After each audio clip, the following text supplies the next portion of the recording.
Vamos então falar sobre essas questões que nos preocupam? Nós estamos com o novo secretário nacional de Segurança Pública do Ministério da Justiça, Chico Lucas, a entrevista que foi viabilizada pelo nosso analista de segurança pública, Elijonas Maia. Então, Elijonas, eu já te passo, tá bom, a palavra para você começar essa entrevista. Secretário, obrigada pela gentileza, viu? Bem-vindo aqui à CNN Brasil. Elijonas? Obrigado, Elisa. Obrigado, secretário, pela disponibilidade de vir aqui em meio a essa agenda em relação a tantas situações envolvendo crime organizado no Brasil. E justamente já começo com essa pergunta envolvendo o PCC e o Comando Vermelho e outras facções do Brasil, mas principalmente essas duas que estão aí como alvos, digamos assim, dos Estados Unidos, assim como já foram pela Argentina e pelo Paraguai, de classificação de grupos terroristas. Na sua avaliação, como secretário nacional de Segurança Pública do Ministério da Justiça, essa reclassificação pode impactar de alguma forma o Brasil e o combate ao crime organizado aqui no nosso país e nas fronteiras? Bom dia, Elijonas, bom dia, Elisa e todo mundo que está assistindo a CNN. O governo vem discutindo esse assunto através do Ministério das Relações Exteriores e o Ministério da Justiça e Segurança Pública também participa do debate por ser a pasta temática. Nós nos manifestamos junto aos embaixadores e os representantes do Brasil nos posicionando contra. Nós entendemos que essa classificação dos Estados Unidos mais prejudicaria o combate ao crime organizado do que ajudaria, principalmente porque nós estamos agora, o governo federal, numa série de esforços no combate ao crime organizado, como, por exemplo, o presidente Lula recentemente sancionou a lei antifacção. É um novo instrumento legal que traz mais rigor na apuração dos crimes, na responsabilização dos membros das facções criminosas ultraviolentas e que também traz uma série de mecanismos para os perdimentos dos bens. A classificação do PCC e do Comando Vermelho como terroristas, ao nosso ver, traria uma série de inconvenientes. O primeiro é a diminuição do nível de cooperação, porque ao invés de nós sentarmos com o FBI, com o órgão de repressão à droga, nós teríamos a CIA. E a CIA tem um nível de sigilosidade muito maior do que essas outras agências americanas. Então, a cooperação internacional, que é o caminho que nós defendemos, restaria prejudicado. Sem falar que nós não podemos entender que um país possa se enfronhar nas questões internas de outro. Nós temos sim condições, nós temos policiais e instituições capazes de combater o crime. O que faltava era a sistematização, a criação de um ambiente propício ao enfrentamento do crime organizado. O grande problema do Brasil era a falta de um arranjo institucional, que será superado com a aprovação da PEC, que já foi aprovada na Câmara dos Deputados, agora foi para o Senado. Ela cria o Sistema Único de Segurança Pública e obriga todas as polícias estaduais e federais a trabalhar em conjunto, integradas no combate ao crime organizado, junto também com o sistema de justiça, criando uma série de obrigações. Sem falar, por fim, na possibilidade de um efeito colateral. Enquanto no Brasil todas as forças policiais têm que respeitar o Estado Democrático de Direito, o devido processo legal, a denominação do PCC de Comando Vermelho como organizações terroristas permitiria que pessoas que não tivessem envolvimento com essas organizações fossem atacadas. Então, será que o brasileiro médio aceitaria, por exemplo, que um país atacasse uma comunidade porque ali vive pessoas ligadas a organizações criminosas, ainda que vítimas inocentes fossem assassinadas? Então, a gente não pode permitir que esse tipo de agressão estrangeira aconteça no nosso território, por isso que nós nos posicionamos frontalmente contra. Secretário, e tecnicamente, porque os Estados Unidos podem se posicionar, enfim, tem a liberdade de fazê-lo. Mas aí como é que fica a gente? Porque o Brasil também teria de classificar, teria de haver uma convergência dessas regras e nós aqui no Brasil não avançamos dentro do Congresso com esse debate que foi gigante sobre classificar as facções criminosas como terroristas. Como é que ficaria esse... Porque a vida dos Estados Unidos é deles, né? Vai que eles decidam. Como é que fica aqui para a gente no Brasil isso? Justamente, a questão da classificação é unilateral, é uma declaração dos Estados Unidos e isso vai ser resolvido a nível de negociações entre os Ministérios das Relações Exteriores. No que diz respeito ao Brasil, ao ordenamento jurídico, já foi feita uma opção. Quando o governo encaminhou o projeto de lei antifacção, nas primeiras versões que o relator, o deputado Derrite, apresentou, ele teve que refluir, ele teve que voltar atrás, porque houve uma pressão por parte da sociedade dizendo que as organizações criminosas não eram terroristas. Nós já temos uma lei de combate ao terrorismo, elas são facções, elas são organizações criminosas ultraviolentas. Então, o legislador brasileiro já disse qual o enquadramento dessas facções e deu ao povo brasileiro um instrumento legal que é a lei antifacção sancionada pelo presidente Lula. Então, a gente já tem instrumentos e uma lei nova que condiciona e que coloca à disposição das forças policiais um meio de combater essas organizações. Além disso, o governo federal vai lançar em breve um grande pacote com a forma de combater essas organizações criminosas, essas facções. Integrando mais ainda as FICOS, nós vamos criar as FICOS nacionais, combatendo o PCC, Comando Vermelho e milícias. Nós vamos asfixiá-las, porque o grande objetivo dela é o lucro, diferente do terrorismo, que tem uma natureza política, religiosa ou social. Então, as facções, elas objetivam o lucro. O grande papel do Estado será congregar informações e combater a descapitalização do crime organizado e asfixiá-lo financeiramente também, trabalhando em outras linhas, fronteiras e divisas, armas. Então, uma das questões que nós levamos ao debate na cooperação internacional, que os Estados Unidos colocam como a necessidade de combater as facções como terroristas, é que eles, primeiro, trabalhem a limitação da exportação de armas. Boa parte das armas que o Brasil usa e que essas facções usam no crime são exportadas livremente pelos Estados Unidos. Nós temos que falar também da cooperação internacional no que diz respeito aos paraísos fiscais.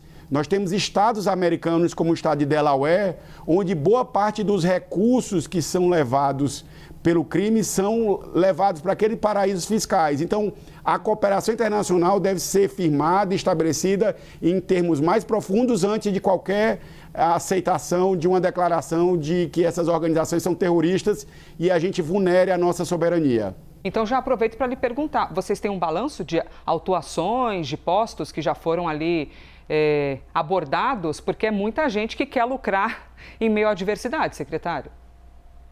Olha, eu não trouxe os números aqui, mas eu posso compartilhar com ele Jonas e com a CNN. Perfeito. Nós temos um trabalho feito em conjunto, né? O governo, o ministro da Justiça, o Wellington César, ele definiu um grupo de trabalho formado pela Polícia Federal, pela Senasp, que eu represento, e pela Senacom. Então, nós fizemos diversas fiscalizações, inclusive anteontem nas rodovias federais com a Polícia Rodoviária Federal. Então, foram milhares de postos, toda a estrutura dos PROCONs nacionais, que são centenas, sob a coordenação da Senacom, principalmente na abusividade. Por exemplo, recentemente a gente viu dezenas de autuações de postos e também fiscalização das distribuidoras. A gente chegou aí lá em São Paulo, eu fui pessoalmente junto com o Ricardo Morichita, que é o secretário nacional do consumidor, fiscalizar as distribuidoras porque alguns aumentos não encontravam guarida no aumento dos custos. Parecia muito mais uma especulação e o governo, além da subvenção, também prepara um pacote para endurecer ainda mais a fiscalização e até, quem sabe, utilizar aspectos criminais para punir aquele que se aproveita de um momento como esse, que é uma guerra, de uma calamidade pública. Seguimos aqui ao vivo com o secretário Eli Jonas Maia. Elisa, secretário, o senhor falou agora há pouco sobre a PEC da segurança também, que já está parada há muito tempo no Congresso Nacional e que é uma medida que o governo quer passar para colocar em prática, uma proposta de emenda à Constituição, justamente no combate ao crime organizado, que o senhor falou também, descapitalizar o crime, que é tirar fazenda, dinheiro, bens de todos os faccionários das facções. Como é que está essa conversa do Ministério da Justiça com o Senado Federal em relação à proposta para passar, para aprovar, se tem alguma previsão, se eles passaram alguma previsão para os senhores, principalmente na Senasp, que é a secretaria que o senhor representa, sobre essa proposta? Olha, o governo federal, desde o ano passado, o presidente Lula, ele encaminhou duas propostas. Uma foi o projeto de lei antifacção, que felizmente foi aprovado e foi sancionado, e ele ataca um aspecto que é o crime organizado, né? Dando às forças policiais, ao Sistema Único de Segurança Pública, os instrumentos para o combate a esse tipo de crime. O outro projeto, que é a PEC da Segurança Pública, ele é mais estrutural, ele pensa a segurança pública na forma de um sistema onde a cooperação interfederativa é necessária e imprescindível, sem falar do financiamento. Por exemplo, eu vi você falando agora, Elisa, sobre o aumento da arrecadação da União. Parte desses recursos vão ser destinados à segurança pública. Então, a financiabilidade ela é necessária porque, do jeito que no passado nós enfrentamos mazelas sociais como o analfabetismo, a educação básica universal através do Fundeb, da mesmo jeito a saúde pública através do Fundo Nacional de Saúde, a gente precisa criar um fundo nacional, constitucionalizá-lo e trazer recursos de maneira perene e constante. Então, essa PEC foi aprovada, o presidente da Câmara dos Deputados, o deputado Hugo Mota, fez uma grande articulação, negociando com o ministro da Justiça e Segurança Pública, o Hélio César, também com a Casa Civil, com a SRI, e nós tivemos uma vitória esmagadora, né? Foi um dos maiores quórums, foi aprovado na Câmara nas 2 sessões e agora vai para o Senado. Acho que a Casa Civil, o Planalto, vai depois da Semana Santa retomar esse debate para que ainda nesse semestre a gente está com essa expectativa de ter uma PEC, porque ela resolve, primeiro, a criação do Sistema Único de Segurança Pública e a sua constitucionalização. Segundo, a questão da financiabilidade. Nós precisamos trazer mais recursos para a segurança pública. A segurança pública precisa de investimentos na área de pessoal, na área de inteligência, e isso precisa ser colocado como a ordem do dia, principalmente quando a gente bota no texto constitucional a necessidade de mais recursos. Secretário, quando a gente ouve as informações que chegam de um ministério, às vezes parece uma coisa muito distante, sabe, da nossa vida ali, na calçada. Aqui na Paulista mesmo, o que tem de furto de celular é uma loucura, né? E a gente fica, né, Eli Jonas, e até passando a palavra para você, sempre pensando, além das abordagens pelas ruas, o que de estrategicamente é feito para reduzir isso, né? Para a gente reduzir a quantidade, por exemplo, de celulares roubados, Eli Jonas, que são vendidos. Bastante, Elisa. Alguns assuntos a gente vê como se fosse muito distante e outros mais no nosso dia a dia, como agora já quero, finalizando a entrevista e passa rapidamente para o secretário, sobre essa base nacional de celulares roubados ou furtados que o senhor disse antes de entrar no ar e quero que o senhor explique para quem está acompanhando a gente. É para mirar receptador? Quem pegar e comprar celular roubado vai ser mirado e vai estar com o nome dentro de um banco, é isso? É isso, Elisa. Inclusive, boa parte da minha trajetória que me fez chegar aqui à Secretaria Nacional de Segurança Pública, inclusive escolhido pelo ministro Hélio César, foi uma experiência que nós fizemos no Piauí de atacar o comércio de celulares roubados. Então, você colocou muito bem, existe esse crime, o roubo e furto, que ataca todas as pessoas, o crime comum nas esquinas. Ele só existe porque lá no final tem um intermediário que compra, geralmente ficam em comércios populares, e no final tem um consumidor final que compra esse aparelho, ele quer ter um aparelho de última geração, mas quer pagar mais barato. Então existe uma lógica empresarial e uma lógica comercial. Nós vamos agora unificar todos os bancos de dados, o governo federal já tinha um projeto chamado Celular Seguro, mas esse projeto ele exigia um aplicativo ser baixado e uma certa preventividade por parte dos cidadãos. Nós estamos pegando todos os boletins de ocorrências de roubo e furto de celulares dos estados de 2020 para cá e sentamos com as operadoras, com a Anatel. O governo federal está preparando um decreto para criar o Banco Nacional de Celulares Roubados e nós vamos descobrir quem está usando aquele celular que foi produto de roubo e furto. Então, nós vamos fazer o que agora, Elisa? Nós vamos mandar notificações para as pessoas dizendo, olha, esse celular que você está usando, que são milhões, é produto de roubo e furto, devolva.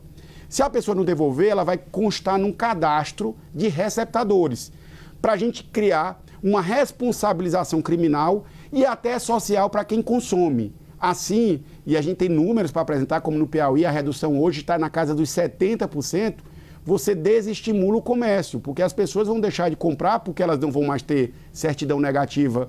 Quando elas forem procurar um emprego, elas vão estar lá como alvo de uma investigação por receptação. Então, esse trabalho está sendo gestado, a parte técnica já está avançando muito entre as operadoras, a Anatel e o Ministério da Justiça e Segurança Pública, e agora o presidente Lula vai lançar o Banco Nacional de Celular Roubados, onde a gente vai disparar milhões de mensagens, dando oportunidade às pessoas de devolverem os que já foram roubados nos últimos anos. E daqui para frente, você vai ter a possibilidade de, ao comprar um celular usado, consultar através do e-mail, que é um número único que cada celular tem, se aquele celular é produto de roubo e furto. Então, a gente vai disponibilizar, você vai, por exemplo, num shopping popular, se a pessoa estiver vendendo celular, você vai poder consultar ali imediatamente para ver se aquele celular é roubado. Se você comprar, a partir daquele momento, você vai poder ser responsabilizada por receptação dolosa. O objetivo é atacar a cadeia, porque a gente percebeu que atacar só aquele criminoso que comete o roubo e o furto não resolve,